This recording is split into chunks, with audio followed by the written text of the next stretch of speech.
მოკლედ ახლა გეტყვით თუ რა ხდება, როდესაც საგამოსტო მანქანაში ვჯდებით და გამოსტას ვიწყებთ. პირველ რიგში დაჯდომის დროს კარს ბოლომდე დახურავთ აუცილებლად, შემდეგ ვისწორებთ სავარძელს, დაბლა აქვს გამოსაწევი, შეგიძლიათ წინ და უკან მიიწიოთ. აუცილებლად კარგად მოერგეთ ხოლმე, ასევე გვერდით ექნება ბერკეტი, რითაც შეგიძლიათ აი ესე ამოწევით სათითაოდ მაღლა ამოწიოთ. და გვერდით აი ამ ნაწილას ექნება ბურთულა, რითაც შეგიძლიათ დაატრიალოთ საზურგე. შემდეგ ღვედს ვიკეთებთ, ღვედი აუცილებლად სწორად უნდა გავიკეთოთ. დაგრეხილად არ გავიკეთებთ.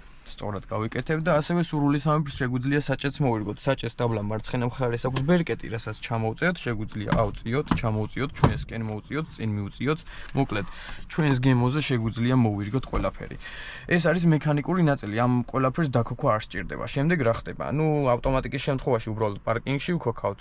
მექანიკის შემთხვევაში შეიძლება პირველში დაგხვდეს სიჩქარე, ანდაც განეიტრალებული დაგხვდეს. გავანეიტრალებთ აუცილებლად, ტორმუს ფეხს ცეპლენიის ფეხს დავადგავთ, ტორმუსსაც და გადავქოქავთ. ორჯერ ტრიალდება გასაღები, ასევე გაითვალისწინეთ. კიდევ ხო ესეთი რაღაცაც შეიძლება მოხდეს.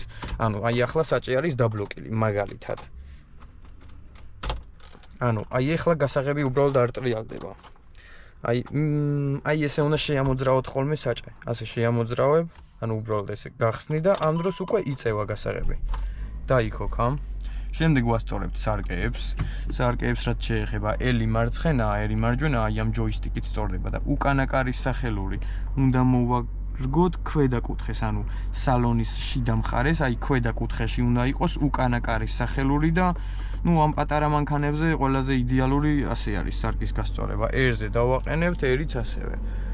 მოვარგებთ ქვედა კუთხეში. ზედა სარკესაც მოვირგებთ, ისე რომ უკანა ფანჯარას კარგად ხედავდეთ და ეგ არის საწყისი, ასევე გამომწვევსაც უნდა უთხრათ, რომ ღვედი გაიგეთოს. კიდევ, ეხლა აცივდა უკვე დილით ვინც გადიხართ, მით უმეტეს, ან თუ წვიმაში გადიხართ, მოგიწევთ გათბობის ჩართვა, რომ მინები არ დაიორთქლოს, მაგის გამო ვიჭრებით. მოკლედ, ესეთი მაცივრი ზღილაკები აქვს, აი ამას წითელზე დააყენებთ, რომ თბილი დაუბეროს, აი ამას ერთზე ან ორზე დააყენებთ, ჯობს ერთზე დააყენოთ, თუ არ წვიმს და უბრალოდ ცივა, ერთზე დააყენეთ და აი ეს დააყენეთ წინ, აი აქ, რომ მინებზე დაუბეროს. ასევე აი ეს ღილაკი არის უკანა მინა რომ არ დაიორთქლოს მაგისთვის. და ამასაც ჩართავთ. ასევე კიდევ, თუ წვიმს ან მაინც სარკეების თუ დაორთქლილია, აი ამ ჯოისტიკს დააყენებთ აი აქეთ და ასე სარკეები თბება და აღარ იორთქლება შემდეგ. და ეგ არის. წარმატებები.